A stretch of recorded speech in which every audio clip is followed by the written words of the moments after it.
하나님 아버지의 사랑과 우리 주 예수 그리스도의 은혜와 평강이 저와 여러분 심령 속에 말씀과 성령으로 충만하시기를 우리 주 예수 그리스도 이름으로 간절히 축원합니다.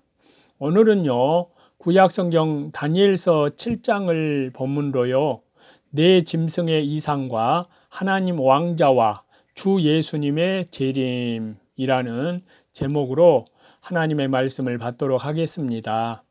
먼저 1절에서 3절인데요. 하나님께서 다니엘에게 꿈으로 특별 계시를 주셨습니다. 그 내용은요, 내 짐승이 바다에서 올라온 것인데요, 세상 나라에 대하여 먼 장래 일을 알게 하는 것이었습니다. 이것은 느부갓네살 왕이 꿈에 본 우상과 내용이 같습니다.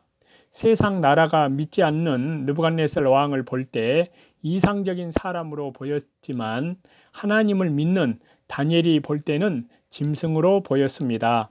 세상 나라들이 서로 물고 찢고 잡아먹는 것은 짐승과 같다고 할 수 있습니다.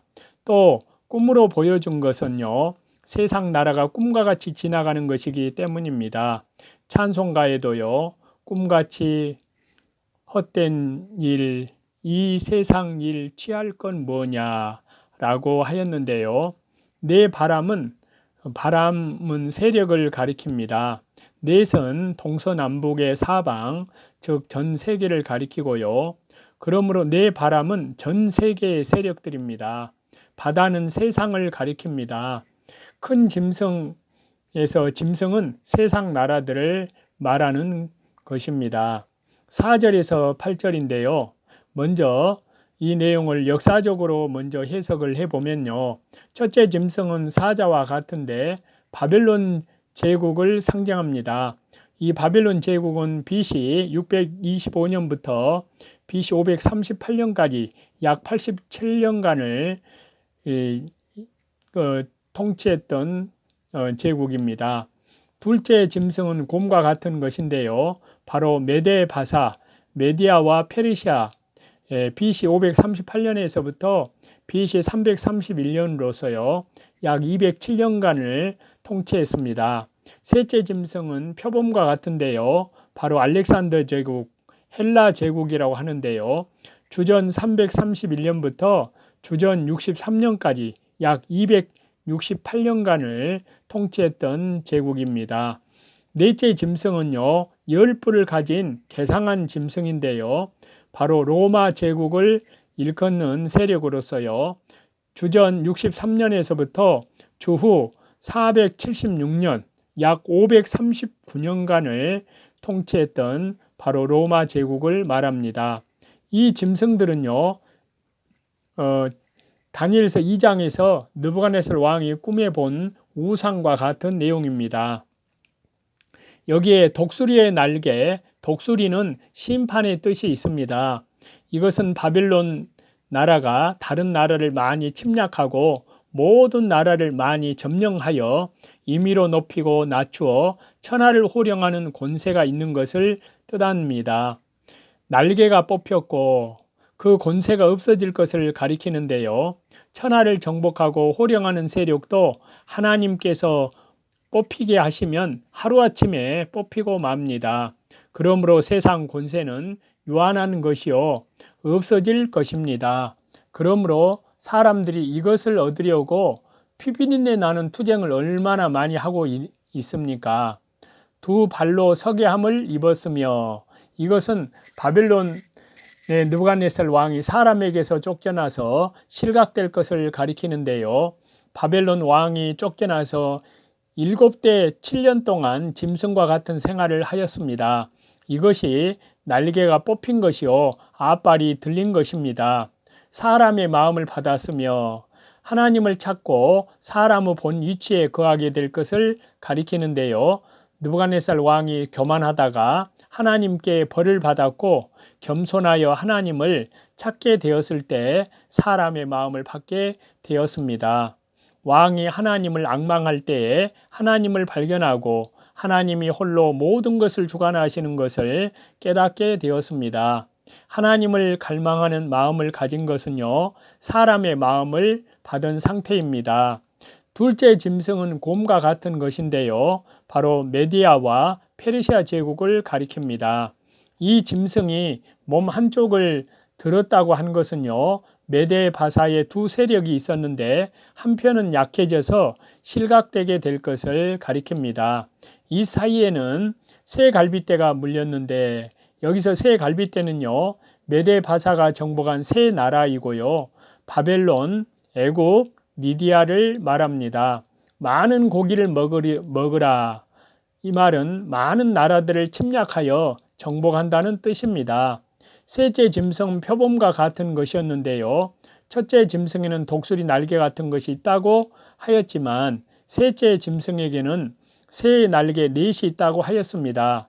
새의 날개는 독수리 날개보다 약하고 또 독수리는 다른 동물을 잡아먹지만 새는 비교적 온순합니다.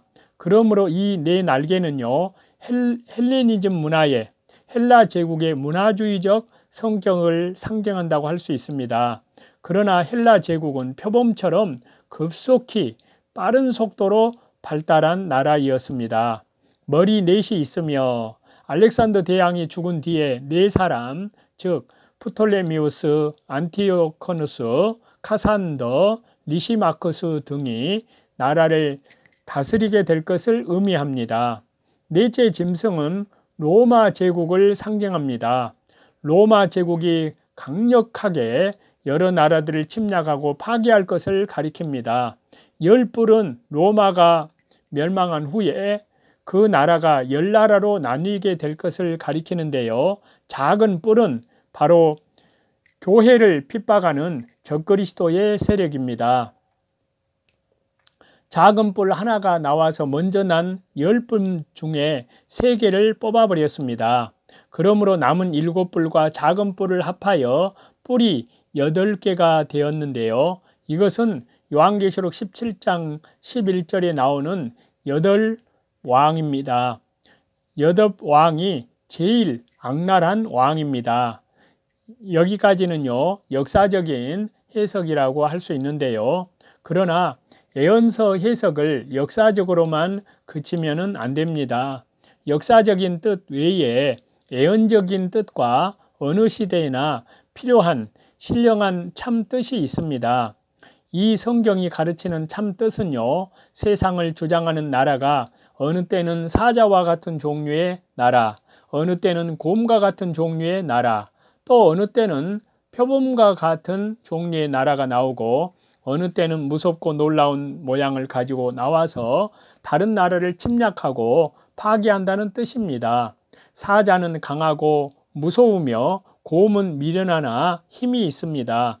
역사적으로 사자 같은 나라가 일어나서 전 세계를 힘으로 정복하고 패권을 잡아 왕노릇하는 때가 있습니다. 또 곰과 같은 힘은 있으나 미련한 나라가 나와서 많은 나라를 침략하고 세상을 지배하는 때도 있습니다. 표범과 같은 나라가 세상을 지배하기도 하는데요. 표범에는 아름다운 무늬가 있는 것처럼 문화주의를 표방하면서 세상을 지배하려고 합니다. 머리가 넷이 있다 하는 것은요, 과두정치요, 집단 지도 체제로 세상을 지배하는 것을 뜻하기도 한다고 할 수 있습니다. 넷째 짐승의 나라는 통치권을 장악하면 무섭고 놀라우며 속이기를 잘하고 먹고 부서뜨리듯이 닥치는 대로 침략하고 발로 짓밟으며 파괴할 것을 뜻합니다. 열뿔, 열수는요, 세상의 만수이고요. 뿔은 권세로서 세상 여러 권세가 합하여 짐승에게 붙어 있어서 그 세력이 강해질 것을 가리킵니다. 거기에서 또 작은 뿔과 같은 악한 나라, 적그리스도가 나와서 하나님의 교회를 헐고 성도를 핍박하고 잔해하는 때가 있습니다. 어느 시대나 교회를 핍박하는 작은 뿔과 같은 세력이 나와서 하나님을 대적하고 성도를 괴롭게 합니다. 그러므로 우리들은 어느 때나 4가지 종류의 세력이 나와서 세상을 지배한다는 것을 알고 믿음으로 대비해야 합니다. 어떤 때는 사자 같은 나라가, 어떤 때는 곰과 같은 나라가 세상을 지배하고 어떤 때는 넷째 짐승과 같은 괴상하고 악한 나라가 세상을 지배합니다. 그러나 반드시 본문에 기록된 순서대로 나오는 것은 아닙니다. 어떤 것이 먼저 나오게 될는지 우리는 알 수 없습니다. 네 짐승 중에 첫째 짐승인 사자 같은 세력이 세상을 주관할 때가 비교적 나은 편이라고 볼 수 있는데요. 왜냐하면요, 첫째 짐승은 사람의 마음을 받았기 때문입니다. 네 짐승이 모두 이 세상을 주장하기 위하여 짐승같이 야수적이고 자기 욕심만 채우려고 합니다. 성도가 짐승 사이에서 살고 있다는 것을 알아야 합니다. 성도들의 집안에도 이러한 짐승들이 있을 수 있습니다. 예수님 믿고 사는 회개에 합당한 열매를 맺는 성도들을 핍박하고 시험하여 잡아먹으려는 사람은 넷째 짐승과 같은 것입니다. 교회 안에서도 교인이라는 명분을 가지고 종교를 이용하여 자기 욕심을 채우려는 사람은 짐승과 같습니다. 바울이 말하기를요, 흉악한 이리가 너희에게 들어와서 그 양떼를 아끼지 아니하며 또한 너희 중에서도 제자들을 끌어 자기를 따르게 하려고 어그러진 말을 하는 사람들이 일어날 줄을 내가 아노니 라고 사도행전 20장에 그렇게 말씀하고 있습니다. 그러므로 속거나 미혹을 받거나 핍박에 넘어가면 안 됩니다. 일이 가운데 있어도 뱀같이 지혜롭게 하여서 잡아먹히지 않도록 해야 합니다. 우리들이 일이 가운데 있는 양인 줄을 알고 잡아먹으려고 하는 세력을 올바로 깨달아 지혜롭게 대적하지 않으면 안 됩니다. 각 사람 안에도 이리와 같은 세력이 있는데요. 육신의 정욕, 안목의 정욕, 이생의 자랑이 곧 이리입니다. 욕심으로 내가 무엇이든지 취하면 이리에게 물린 것입니다. 하나님과 교통하는 마음이 세상으로 기울어지고 하나님께 바치는 정성이 세상으로 향하고 하나님보다 세상을 더 사랑하면 이리에게 먹힌 것입니다. 성도는 언제나 하나님의 지혜로 모든 것을 해야 됩니다. 그리하면 어느 짐승, 어느 나라 때에나 살아있는 신앙을 지킬 수가 있습니다. 다니엘은 하나님의 지혜로 하나님의 말씀을 따라서 믿음의 길을 걸어 나갔기 때문에요. 사자굴의 시험이 와도 하나님의 지혜로 승리하였던 것입니다. 9절에서 14절인데요. 왕자가 놓이고 예적부터 항상 계신 이가 자정하셨는데 하나님이 보좌에 앉아 계신 것을 말씀하십니다. 옷은 희기가 눈 같고 거룩하신 하나님을 상징하는 말씀인데요. 머리털은 깨끗한 양의 털 같고 성결하신 하나님이십니다. 그 보좌는 불꽃이요 그 바퀴는 붙는 불이며 불이 강처럼 흘러 그 앞에서 나오며, 이 말씀은 하나님의 심판을 가리킵니다. 그에게 수종하는 자는 천천히요 그 앞에 시위한 자는 만만이며, 천군 천사가 하나님의 보좌 앞에서 수종하고 시위하는 것을 말합니다. 심판을 베푸는데 책들이 펴 놓였더라. 하나님께서 심판하실 때에 책들에 기록된 대로 하신다는 말씀이십니다. 큰 말하는 작은 뿔, 간악한 왕인데요. 이 뿔이 큰 말을 하다가 갑자기 죽임을 당합니다. 악이 끝까지 올라가면 멸망하게 된다는 말씀입니다. 인자 같은 이가 하늘 구름을 타고 와서 예수님이 재림할 것을 가리키는 말씀입니다. 구약의 그리스도를 인자라고 한 것과 구름을 타고 오신다는 말은 14절에서 보는 바와 같이 하나님께서 주 예수 그리스도께 권세와 영광과 나라를 주시고 백성과 나라들이 그분을 섬기게 하셨습니다. 그러므로 주 예수 그리스도의 권세는 영원한 권세이며 그 나라는 패하지 않고 대대로 영원히 이릅니다. 15절에서 18절인데요. 나 다니엘이 중심에 근심하며 내 속에 이상이 나로 번민케 한지라. 다니엘이 하나님을 가까이하여 계시를 받는 일에 전심전력을 기울였지만 그 뜻을 알지 못하여 번민하였다는 말씀이십니다. 내 큰 짐승은 내 왕이라 세상에 일어날 것이로되, 자, 역사적으로는 바벨론 제국 메데 파사 제국, 헬라 제국, 로마 제국인데요. 뜻으로 보면은 지상에 일어나는 모든 나라들을 가리킨다고 할 수 있습니다. 지극히 높으신 자의 성도들이 나라를 얻으리니, 성도가 나라를 얻도록 하나님께서 이루어 주신다는 말씀입니다. 교회는 성도의 나라입니다. 세상 나라 중에서 교회가 이루어져 나가는 것은요, 성도의 나라가 확장되어 커가는 것입니다. 하나님께서는 선한 목자가 되셔서 실패함이 없이 잘 양육해 나가십니다. 세상 마지막에는 하나님께서 세상을 심판하시고 악의 세력을 다 멸하여 교회만 남게 된다는 말씀입니다. 이것이 천년 왕국입니다. 성도들은 거기에서 주 예수님과 함께 왕노릇하게 됩니다.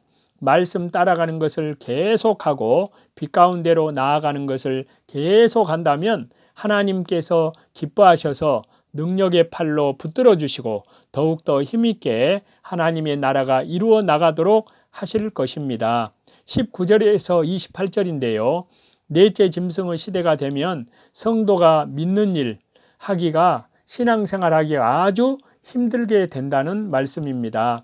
넷째 짐승은 무섭고 놀라우며 천리가 있어서 먹고 부서뜨리고 또 작은 뿔이 나와서 하나님을 대적하고 교회를 핍박하기 때문입니다. 그때에는 모든 두목, 머리들과 모든 세력, 열뿔과 단체가 의용기관이 되어서 한데 뭉쳐서 성도를, 교회를 핍박하게 된다는 말씀입니다. 이 짐승은 적그리스도요, 바로 교회를 박멸하는 그러한 적그리스도의 세력입니다.